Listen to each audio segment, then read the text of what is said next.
terlihat Insong yang menangis karena merindukan ibunya dan didatangi oleh Yunje. Kemudian dia menawarkan diri untuk membunuh ibunya karena telah meninggalkan Insong. Wah, ini mah udah psikopat sejak dini ya. Kembali di masa sekarang, pas banget dia lagi sama ibunya Insong. Dan dia langsung to the point menanyakan alasan kenapa dia meninggalkannya saat itu. Flashback, ternyata saat ibunya udah kabur dan di bus, dia itu turun lagi untuk mendatangi anaknya, yang ternyata seketika itu Insong udah hilang. Sekarang Sung Hun sudah sadar dan dia langsung mengaku kalau Jung In Song lah yang menikam dia. Saat ini Yoon Jae sedang bersama Pedenim yang udah dia ikat dan tak lama kemudian datanglah Chef Soso yang berarti chef ini membantu Yoon Jae. Apa ya kira-kira motif dia membantu Yoon Jae? Pak Yom mendapati pesan berisi foto masa lalu dia yang melecehkan Yoon Jong. Auto ketar-ketir tuh si Pak Yom. Terus dia langsung ngadu ke Pak Baekmun Kang. Dasar, bisanya ngadu doang. Nah, ternyata pesan itu berasal dari handphonenya Pedenim, sehingga mereka berspekulasi kalau itu adalah pesan yang dibuat oleh Yunje. Isi pesannya itu menyuruh Pak Yom menemui Yunje seorang diri dengan membawa sejumlah uang, sehingga Pak Yom dan Pak Baek berencana untuk menangkap Yunje saat itu juga. Tak lama kemudian, Enki juga mendapat pesan penyekapan ibunya dari Jung In Song dan menyuruh Enki untuk mendatanginya seorang diri.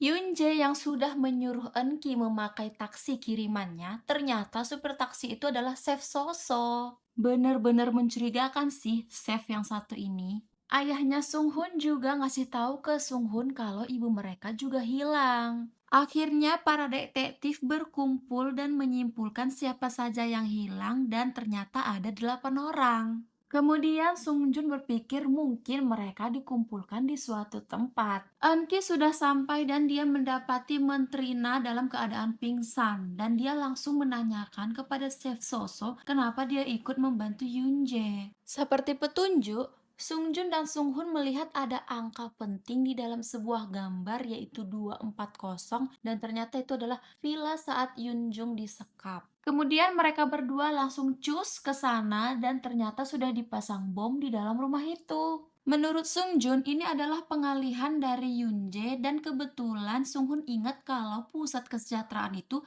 di daerah situ sehingga mereka langsung aja OTW ke sana. Yap, benar aja, mereka udah dikumpulkan di situ. Nah, teringatnya bahwa Pak Yom kenapa bisa di situ, ternyata saat dia ngasih uang ke Yunji, yang dia udah yakin kalau Pak Baik akan ngikutin dia, ternyata salah. Pada saat itu juga, Yunje bisa membius Pak Yom saat dia kabur.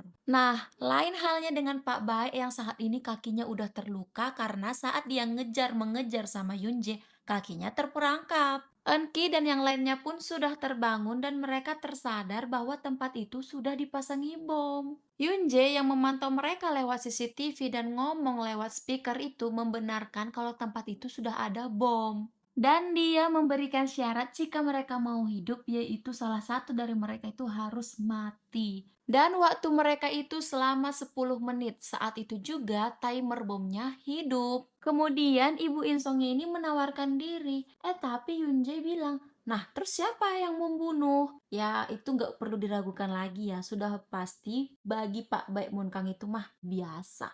Di sini Enki ngasih masukan, seharusnya yang dibunuh itu adalah orang yang sangat bersalah. Sehingga terjadilah adegan tuduh-menuduh yang pertama diawali oleh Cenayang yang menuduh Baekmun Kang, kemudian menuduh produser juga yang gak mengungkap fakta tentang panti asuhan tersebut, kemudian produser yang menyalahkan perawat Cho merawat anak-anak tanpa kualifikasi, serta mengaku karena dia disuruh oleh Menterina untuk menutupi kebenaran tersebut. Sekarang Menterina malah menuduh Pak Yom yang mengeksploitasi anak karena uang.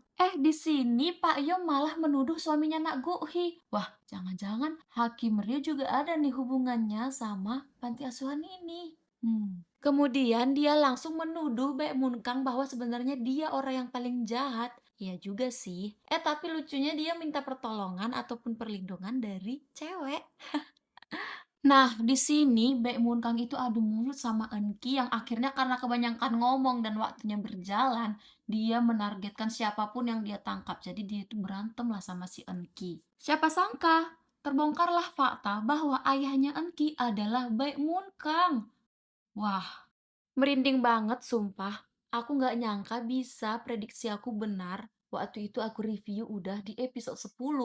Berarti Yunje sudah tahu akan hal itu. Tapi dari perkataannya berarti mereka nggak sama-sama suka ataupun selingkuh. Kita nggak tahu alasannya kenapa dia memperkodok Cho In Suk. Sung Jun sudah berada di lokasi dan dia melihat bom tinggal 42 detik lagi. Entah apa yang dipikirkan Sung Jun saat Yoon Jae menekan tombolnya, bomnya nggak meledak. Saat Yoon Jae turun ke bawah, ternyata bomnya udah rusak, bahkan orang-orangnya udah dievakuasi. Nah loh, bisa-bisanya kurang lebih 40 detik bom udah rusak dan orang-orangnya udah nggak ada lagi. Hayo loh, ya namanya juga drama ya kan? Dan ternyata di dalam sudah ada Sung Hoon dan Sung Jun yang mengepung dia dari belakang. Wah, seperti biasa, jangan lupa di-subscribe, like, comment, and share ke besti-besti kalian ya. Annyeong!